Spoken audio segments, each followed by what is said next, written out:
महायुतीचे उमेदवार डॉक्टर सुभाष भामरे यांच्या प्रचारार्थ जुने धुळे भागातील देवीदास कॉलनी येथे प्रचारसभा संपन्न झाली आहे। या प्रचार सभेचे आयोजन भाजप युमोचे जिल्हाध्यक्ष आकाश परदेशी यांनी केले होते।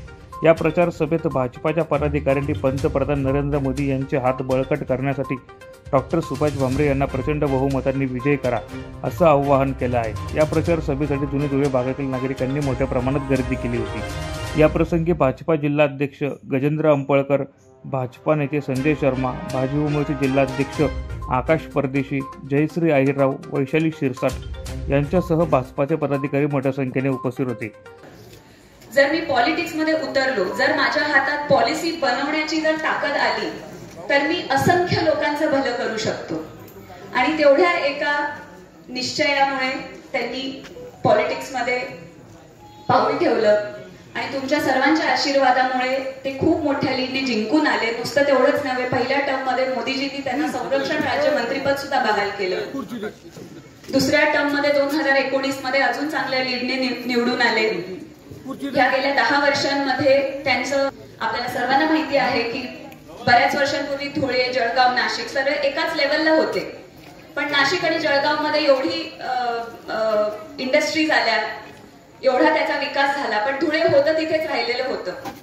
सगळ्यांना ते शल्य होतं की धुळे, जळगाव, नाशिक एवढं पुढे का नाही गेलं। इकडे अर्थात नाना प्रकारचे प्रश्न आहेत, पाण्याचा प्रश्न आहे, रस्त्यांचा प्रश्न होता, रेल्वे नव्हती, त्यामुळे कारखानदारी धुळ्यामध्ये नव्हती। मोदीजींनी त्यांच्यावरती विश्वास ठेवला, गडकरीजींनी त्यांच्यावरती विश्वास ठेवला आणि वेगवेगळ्या स्कीम्सच्या माध्यमातून त्यांनी त्याच्या स्कीमसाठी निधी गोळा करून आणला। आणि त्याचं तुम्ही बघितलं आहे, नरड्याना धुळे नरड्याना रेल्वे लाईनचं तर भूमी अधिग्रहण बऱ्यापैकी झालेलं आहे। सुळवाडे, जामफळ, कनोली उपसा सिंचन योजना, शेतकऱ्यांचा पण प्रश्न त्याच्यामध्ये खूप होता।